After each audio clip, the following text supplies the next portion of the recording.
outbreaks, though, of unrest throughout the Middle East and Africa mean that once again domestic issues get put on the back burner?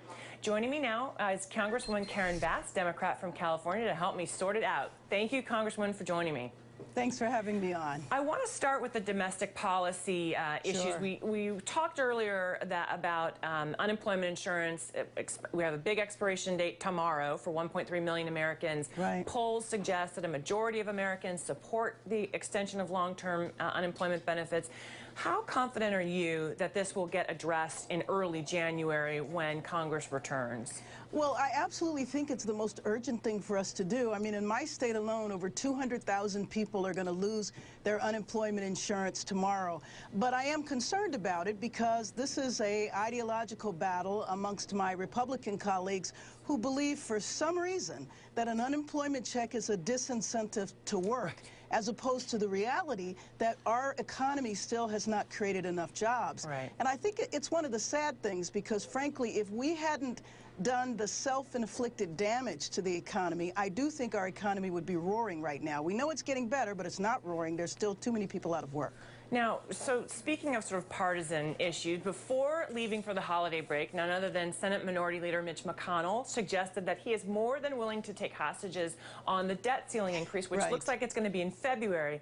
So we could see a shutdown again. What kind of pressure can Boehner and his leadership team apply from really letting that happen? Well, you know, we did see the speaker do something quite remarkable a few weeks ago. He actually was the speaker, and he stood up to the Tea Party faction, and he said that he was not going to allow the government to be shut down. Right. I'm hoping that that behavior will continue, and he will continue to lead, but there's two ways. Number one, that should happen on unemployment, but it should also happen on the debt ceiling, but the debt ceiling should be raised, unemployment should be extended without looking for other areas to cut, because it's not necessary to do so. So, Congresswoman, I want to shift gears a little bit because I would be remiss to not take advantage of your expertise and talk about the unrest that we've seen in South Sudan. You're the ranking member on the House Subcommittee on Africa. Earlier today, South Sudan's government agreed to end hostilities. We've also seen the deployment of U.S. Marines, kind of quick reaction forces. It's kind of the light footprint approach that we've heard a bit about. How confident are you that this is going to stick, this ceasing of hostilities? Well, I really hope it is. I mean, you know, I have been to South Sudan. I've met the president and the vice president. The two that are in conflict right now. And it's such a tragedy because it is a brand new country. It's Africa's newest country. It's only 2 years old.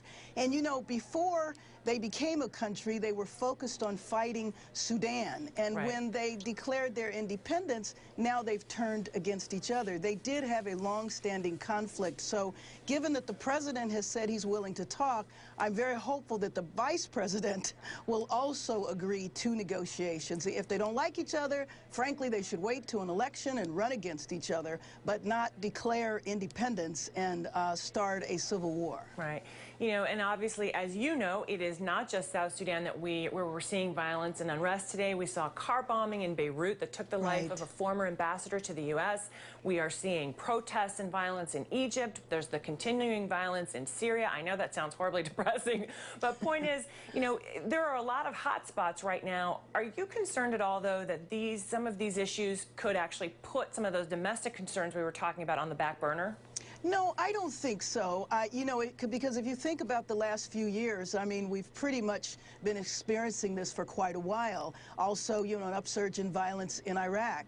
So I do believe that we can move forward with a domestic agenda while still keeping very close attention to the international arena as well. We have to do both. We really have no choice. All right, Congresswoman Karen Finney, we'll keep an eye on it. Thanks so much for joining me. Thanks for having me on.